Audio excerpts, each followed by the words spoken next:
And we're live. Welcome to the Team Tank podcast. We are here to recap a way too close loss slash win, again, depending on your angle on all this.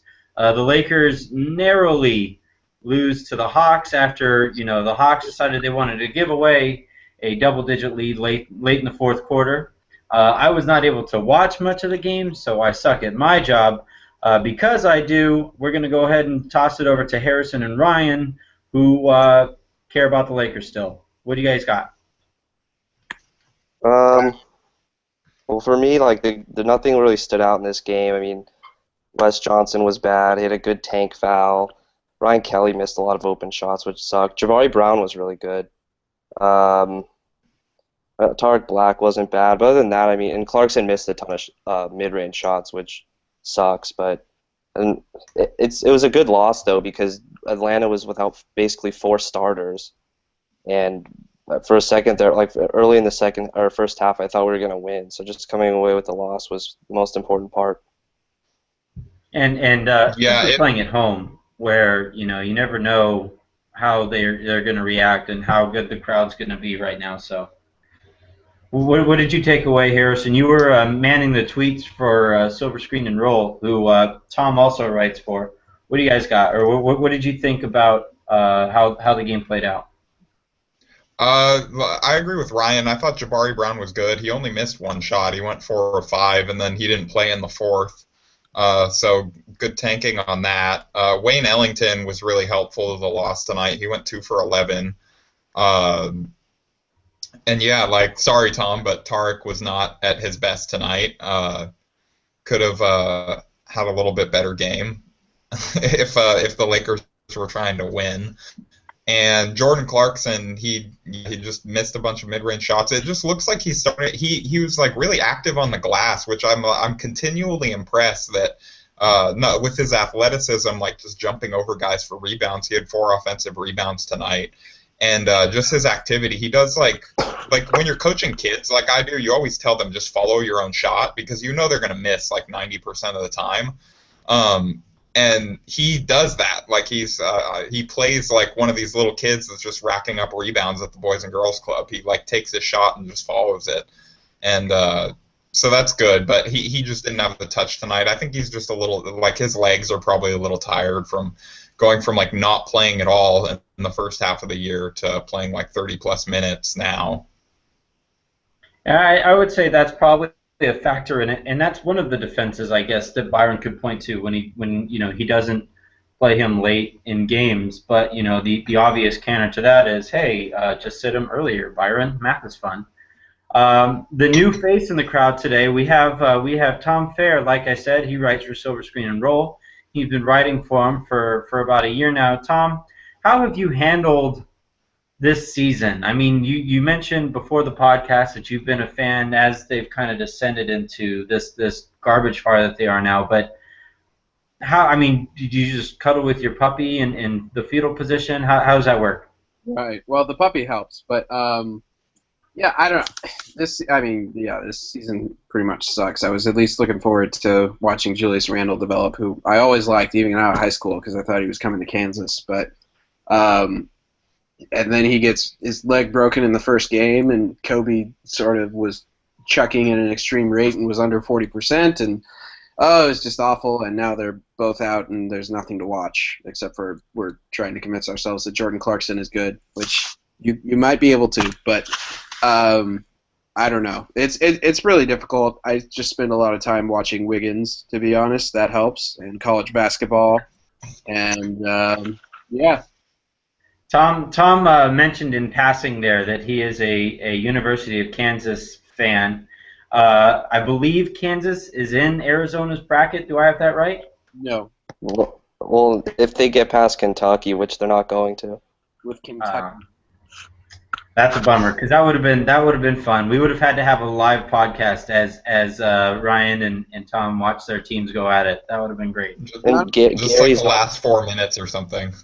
Gary's North Carolina teams, and I think they're the 4 seed. So. All right. Well, there you go. I think wait, Anthony, aren't you a North Carolina fan too?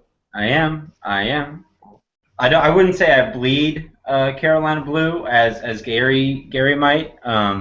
but I've always been a huge fan of theirs. Michael Jordan's my favorite athlete of all time, and that just kind of broke that way. But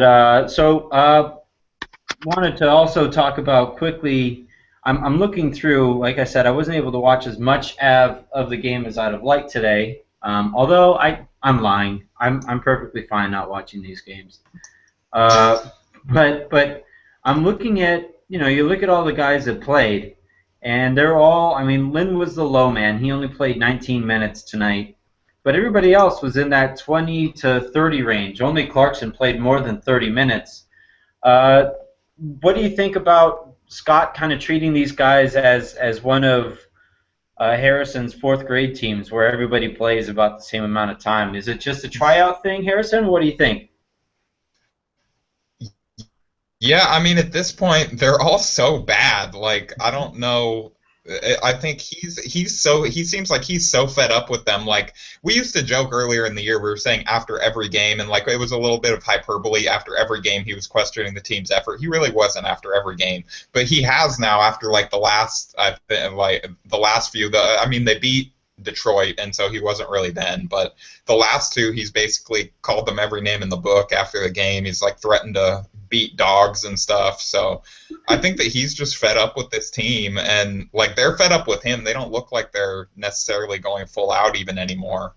They just look tired, and like they're playing like players that don't like their coach, and so I mean that's encouraging in some ways because it means that there's like a visual evidence that can be pointed to that like maybe he shouldn't be brought back next year, and so maybe he'll be gone this summer, and like a new day can be upon us. But Yeah, I can't think. I posed the question to everybody the other night when I was tweeting from Team Tank, and I actually wonder, has he shown anything that makes you guys, want to bring him back even a little bit? Byron? What's that? Byron, you're talking about? Yeah, Byron. No, fuck no. No, he's not. It's at that point where, gosh, his post-game press conferences are just awful. His practice things are terrible. And with everything else going on, he has no perspective as to what actually matters this season. So, yeah, I'm with you, Harrison. I really hope he goes away. Tom, what do you think about everybody playing roughly the same amount of minutes? I mean, I like Wesley Johnson playing 26 minutes. Couldn't some of those a few more of those go to Jabari Brown, who played well tonight? Yeah, and I'm just going to say this. Earlier I tweeted out something from the Silver Screen Roll account about, it's something about the Fear the Sword account, the Cavs blog, tweeting about how Byron's going to have a hand in choosing the next Laker pick. And someone replied saying, the number one requirement for Byron is understanding what it means to be a Laker and part of winning traditions. His skill set is secondary. And it's so bad that I don't even know if it's sarcastic or not. And I hate everything about it. But, I would totally be down for just random minutes allocations and trying different guys out. If they had done what they should have done, which was dump Jordan Hill and like Wayne Ellington for like literally anything. If anyone would have given us a second round pick or a late first, if you're shooting high, or a nice bag of popcorn, anything, just give them out to any team that wanted to use them, and just pick up D-League guys like Jabari Brown, which I'm a fan of them picking up, even though he's a Missouri guy. He was way better than Clarkson last year at Missouri. Just pick up young guys and see what you have and lose a whole bunch of games, and everyone's happy. Except for Byron, but we don't give a fuck about Byron. Yeah, that's where we are. That's where we really are. After tonight, I'm just seeing now, apparently he was, tonight's point of emphasis was ripping the team's lack of ball movement and failure to set screens. Oh, yeah. Like, he knows he has to draw up set for them to, like, set screens and stuff, right? Most of the time. Like, they aren't just going to go, like, he has to maybe drop a set or two. Like, after Schroeder hit his go-ahead layup tonight, they drew up, like, a Wesley Johnson fadeaway from the corner three. It was like the best tanking play I've ever seen. I'm going to write about it in Tank Watch this week. It was like, it was masterful. My favorite Byron moment of the year so far was, they're down by, what were they down? 4 or 5. And there's about like 30 seconds left or something like that. And I tweeted out that like Byron is going to handle in the huddle. He's going to say, "All right, guys, it's a 3-possession game. We need to score quickly here," like being sarcastic. And the play he wound up drawing up was Jordan Hill with a sweeping hook shot in the key. Byron, Byron, Byron, Byron. Ryan, we haven't heard from you here in a second. I guess the big news dropping today was that had a few of the Lakers blogs rambling on, and I sent my own nasty tweet, but Byron Scott saying something along the lines of he's going to start Jeremy Lin the last 10 games of the season. Which, why? Because it's an period. Duh. Didn't you listen to him? I just don't. I mean, we're probably not going to bring him back, and it's like I don't understand him putting Clarkson back on the bench, even though as a starter he's been probably our best player in the last like few weeks. I was thinking maybe, like we discussed this before we got on air, that maybe Lynn's agent or something has like connections to other players, so like it'd be doing him a favor to let him start the rest of the season, but his agent's like not a very prominent one, so I really don't know. I think he just like wants to try to be fair or something. Or did he say specifically? Oh, actually, yeah, he did. I was gonna say maybe he could start Clarkson and Lynn, but he did say that Clarkson will be coming off the bench. He wants to see what Clarkson can give him off the bench. That's different than what you give someone as a starter. You play differently depending on if you're starting or coming off the bench. Well, I mean, gosh, all right, I'm gonna give everything I possibly can here, and Tom, feel free to shoot me down at any point over these next few seconds. Sure. But if what Byron is thinking is that no matter what, Clarkson will probably be coming off the bench next season, maybe he's grooming him for that kind of role already, right? Where, all right, you do kind of play a slightly different game. I guess as a starter, you have to pace yourself a little bit because you're going to be playing more minutes, chances are. So if he's thinking, all right, I want to see what Clarkson does in this type of role in case they draft a D'Angelo Russell or if they bring in some kind of free agent. Let's see how he does here. Please, I hope that's what the thinking is, because that would tell me there's actual logic behind it. But Tom, you can go ahead and you shoot me down if you like. No, you're giving him way too much credit. He just has no. It would be one thing if that was his reasoning, even though it's like stupid reasoning. You get better at basketball by playing more basketball against good people that also play basketball well. So you would start him and play him a bunch of minutes and put him in different scenarios, put him in pick and rolls, different sorts of things like that, and see how he does and coach him and develop him. But no, he has no fucking idea what he's doing. He's like, well, shit, well, we suck. Okay, everyone gets 25 minutes. There we go. He no idea what he's doing, and it's maddening. Orange slices at halftime and frozen grapes for everybody. Woo! I was trying to say earlier, my favorite moment of the whole year was, I forget what the situation was, but the Lakers were down with something, and it was like under a minute, and they obviously needed to foul. And apparently Jeremy Lin was like looking at Byron like, should we foul? And he was just, standing there with his arms crossed, looking straight ahead with the big expression because he's fucking gone inside. And Kobe was the hilarious video. Kobe was just like, foul! Foul! Foul! And he just runs up like through 5 defenders and just hacks him. And he's just like, what the fuck are you doing? And I could just picture this blank expression on Byron Scott's face when Jeremy Lin was looking at him like, what should I do? He's like, he doesn't do anything. He's pointless. There's no point to Byron Scott. I described it earlier to someone as he's basically playing lineup Mad Libs. He's just like, he has like a little sheet, and it's like X starter is going to start for X amount of games for like just to give me a look at X. And like he's the only coach in the league, I think, that like elaborates this much on it to reporters, at least that I'm aware of. Like plans out his whole like lineup 10 days in advance, 10 games in advance, and like tells the reporters and by extension the rest of anyone who wants to know. He's just like, hey, I'm gonna start Jeremy Lin now, just so that you guys can have an easier time game planning, you know. But it's one thing to do it the day of the game.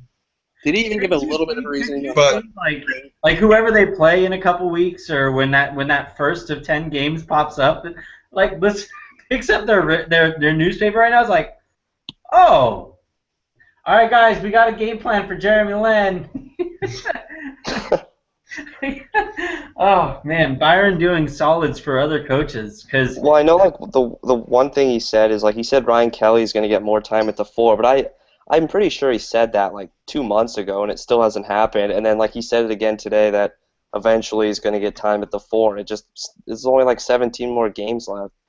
Maybe he's been playing Boozer at the 3 this whole time, and Ryan Kelly has been at the 4. No, that'd be way too advanced.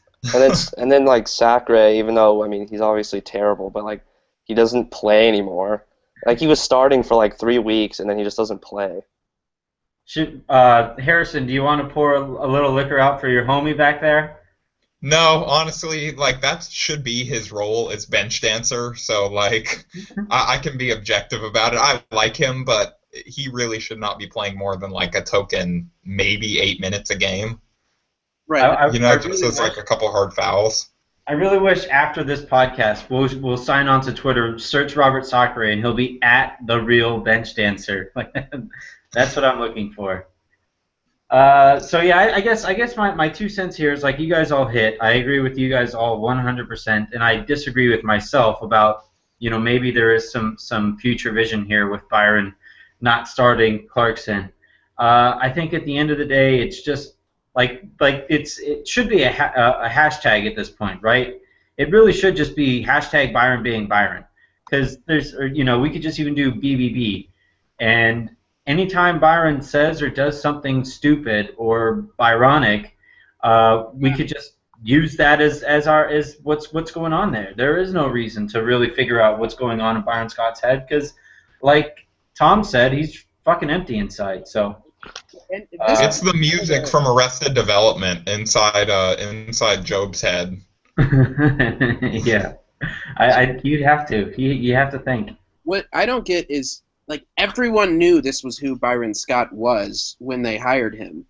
And, like, why? And I don't buy that it was a tank signing, because I think that's giving Kupchak way too much credit. Like, why couldn't you have taken some chance on some young assistant somewhere, like a Quinn Snyder or, just anyone, or like a young college coach or something? Fred Hoiberg. Give him low guaranteed money, and if it doesn't work, then say fuck it and hire a real coach when you have a real team. But like, what's the point of bringing in Byron Scott? Everyone knew this is who he was. He proved that in multiple coaching situations, and especially after 9 interviews. Yeah, I think it was 10. He just had another one. It was 10 because with the 10th one they got a free sub. So Subway sub of the game. So yeah, I really hope that he's gone after this season.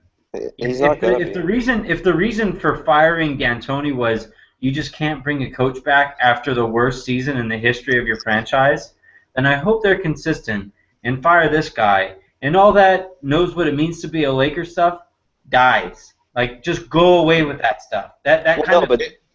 But if he knows what it means to be a Laker, then he'll supposedly what it means to be a Laker, then he should know that they don't tolerate failure and just seppuku at the end of the just old Japanese samurai style. Just end it at the end of the season. Walk out the door.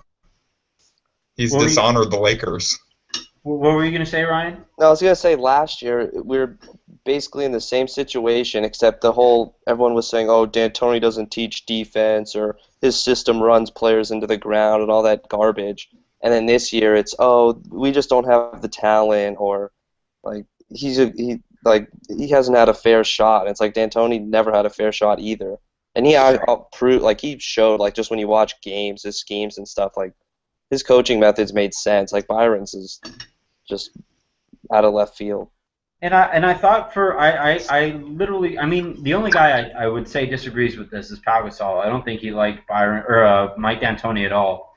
But like the guys that D'Antoni, was coaching, even though they were going through their struggles, and occasionally it was on the players when they lost, and it was occasionally on the coach when they lost. He was fair about it. If after a game he said that he didn't have a good game plan, he would occasionally say like, "Yeah, I could have made this adjustment. I could have made that one." Byron, after every single game at this point, it's they don't set physical screens. We just aren't physical enough as a team. We just aren't physical. He's that Soft. skit South Park did with Roger Goodell after that whole scandal came on, right? Where it's like, all right, the Goodell broke, the Goodell machine broke. You keep saying the same thing over and over again. We could do the same thing with Byron.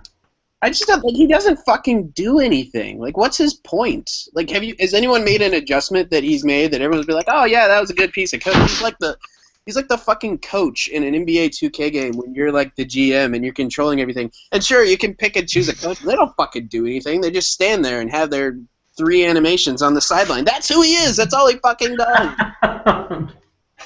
That's pretty genius. No, I might steal that from you, Tom. He just has his 3. He only has one though. Yeah, He he only has doesn't one have an animation. animation. It's just like a frozen character with his Yeah. arms crossed.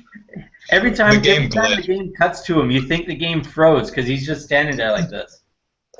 You know what's funny? Like if you do a my GM with the Lakers, like they always want you to fire him after the first season, because it's like the owner's like we could get a better coach. So it's realistic in that sense. Poor Byron. There's no chance in hell he gets he's even allowed to coach his YMCA team, right? After all this, like there's no way somebody signs him to coach But basketball. knowing the NBA and like how like they love retread coaches, it wouldn't surprise me. No, it's like that whole. It's the same reasoning behind that whole he knows how to be a Laker nonsense. It's like, oh, he has prior coaching experience. It doesn't matter if that coaching experience was terrible. Like he's been a head coach before, and he's like a name that fans recognize. There's a Like him and Mike Brown must be the best job interviews in world. Like they should just give a touring seminar on how to give a job interview. At least the fact Mike that those Brown's two like guys have gotten hired. at least Mike Brown's overall record's like actually really good. Like I think his win percentage was like somewhere in like the 60s or something. Like Yeah. Byron Scott's like wins 45% of his games. 42. 42. Sorry, I overestimated. wow. It doesn't matter. He had LeBron. There's a hilarious video somewhere on the internet. I think it's on YouTube. Probably on YouTube.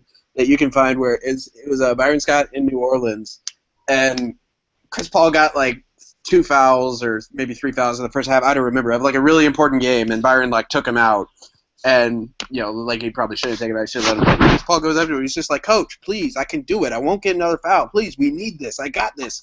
And Byron's just like standing there with his arms crossed, and it's just like, And then like he says it another time, and then Byron has like a little bit of a smile, but he still doesn't fucking do anything. I just like who? What does he do?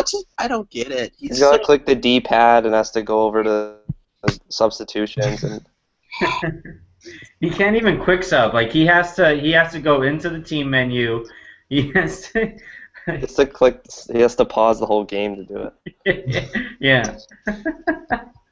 Oh, all right. Well, that's we can't keep rambling on about Byron Scott because we'll just sit here and come up with all the bad puns or bad Byron Scott jokes in the world and not have anything for the next show. So the next thing we're going to move on to, I like to talk to guests, especially guys who write about the Lakers. The reason this thing was set up is, we kind of, the tanking is better for the franchise, right? We can all agree on that losing is winning right now. And the reason we set this up, or at least, my thinking was, all right, if we can educate people and make them better fans, it makes everything better for everybody. But we're still passionate about the Lakers, right? It's like Laker was literally one of my first words growing up.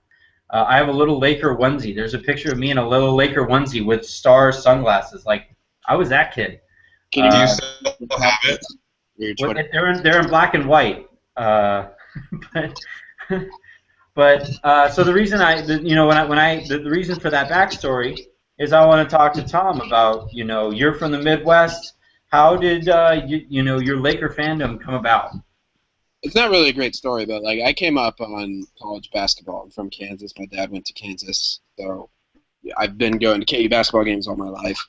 And I don't know why, but people in the Midwest where there's no NBA team in those places, like there's a large percentage of people that just irrationally hate NBA. Like they'll be like, oh, they don't play defense or their players don't care about it as much. Like there'll be those kind of people. And I think I was those kind of people for like when I was like 12 to like 18, and then I started watching a little bit more NBA, and I just I liked it more and more. I loved Kobe. I loved watching Kobe. I thought he was the best at the time. Looking back, maybe LeBron was when that happened, but that's not important anymore. I just I started following it a little bit more casually, and I was rooting for a team that was on national TV a lot, which was the Lakers, and just I think in like 2000, like the 2011 playoff.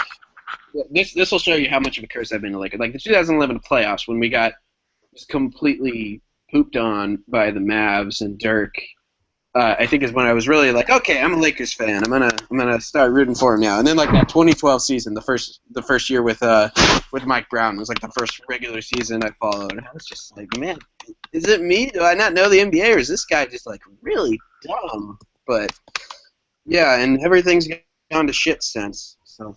Sorry, everyone. We know who to blame at least. And Harrison has for those of you watching out there right now, blame Tom and Harrison, who has apparently been writing for Silver Screen and Roll for the last 2 years. It's all those guys' fault. Yeah. I've been a fan since I was like 12. Well, which was like 2 years ago, so it's your fault. Yeah, that's I guess the thing to glean from all that is that the Lakers' reach is really broad. Like I tweeted out the other day that the Lakers might continue to be terrible, but I don't see a situation where they'll be irrelevant. And it's because they have fans in freaking China, where the government doesn't even let them watch regular TV all the time. And they